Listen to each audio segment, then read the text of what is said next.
This is a strengths and weaknesses video for recommendations for lifestyle factors.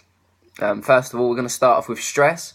Now, a good way to prevent stress would be meditation. It's proven to work well, and it drastically lowers your stress levels by putting you in a calm and quiet environment where you can gather your thoughts and you can try to find a big peace of mind. This can be very good for you because it does relax you.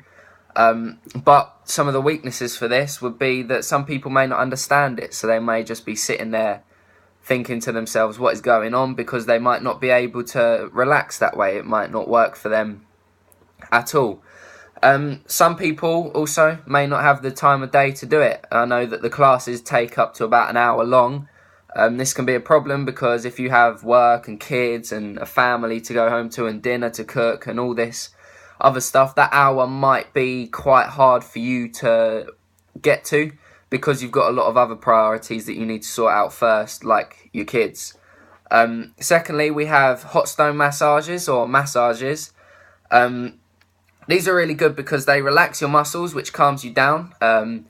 It also makes your muscles loose, which does calm you down as well. It's a great way to relieve stress. But some of the problems with this is that it does cost money and it uses up a lot of time.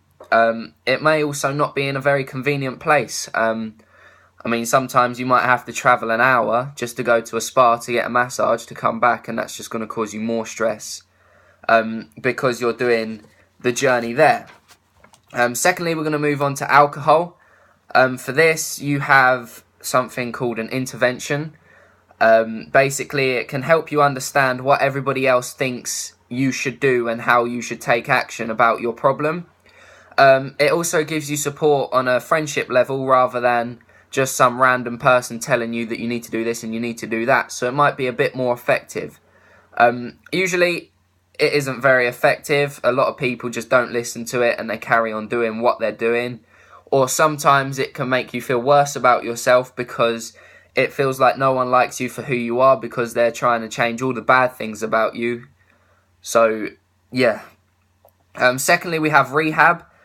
First of all, rehab gets you off alcohol as there's no supply. It puts you in an environment where it is alcohol-free. So they will set you on a plan that slowly eases you off and you will be recovered when you come out.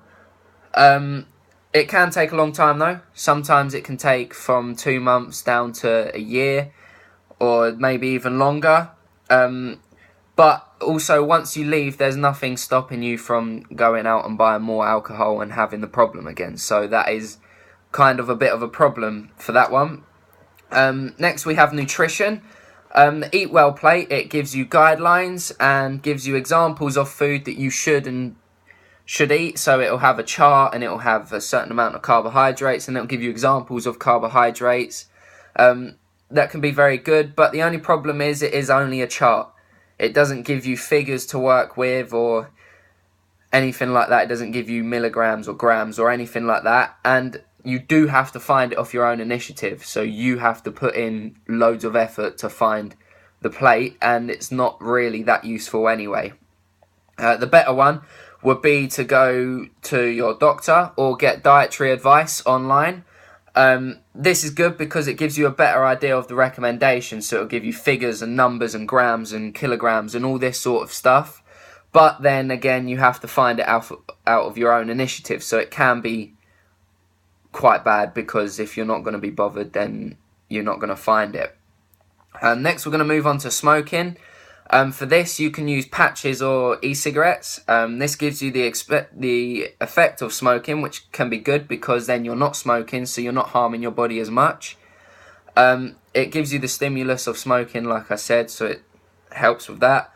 But you still get the effect of smoking. So when you stop, you will still have withdrawal symptoms from the tobacco, which is a problem because then you're just going to go and smoke again. Of course, there is rehab, but I talked about rehab earlier. Now, finally, we have physical activity. There's recommendations and guidelines online. These can be really good because they give you a basic understanding of what you should be doing. So you can get like free programs, a free 4-day program or whatever.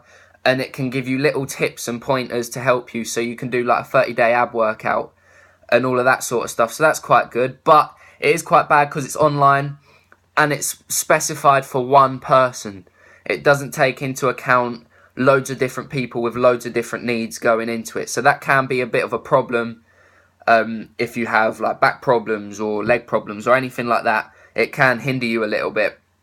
The better one to go for would be doctors or PTs or fitness instructors. They will find your needs and meet your needs through training sessions and programs and all of that lot. It is very effective, but it does cost a lot of money. That is the biggest problem. It costs a lot of money, and you will need a bit of time for it because you'll be doing 2-3 hours a week maybe sometimes, and it can take up a lot of your time.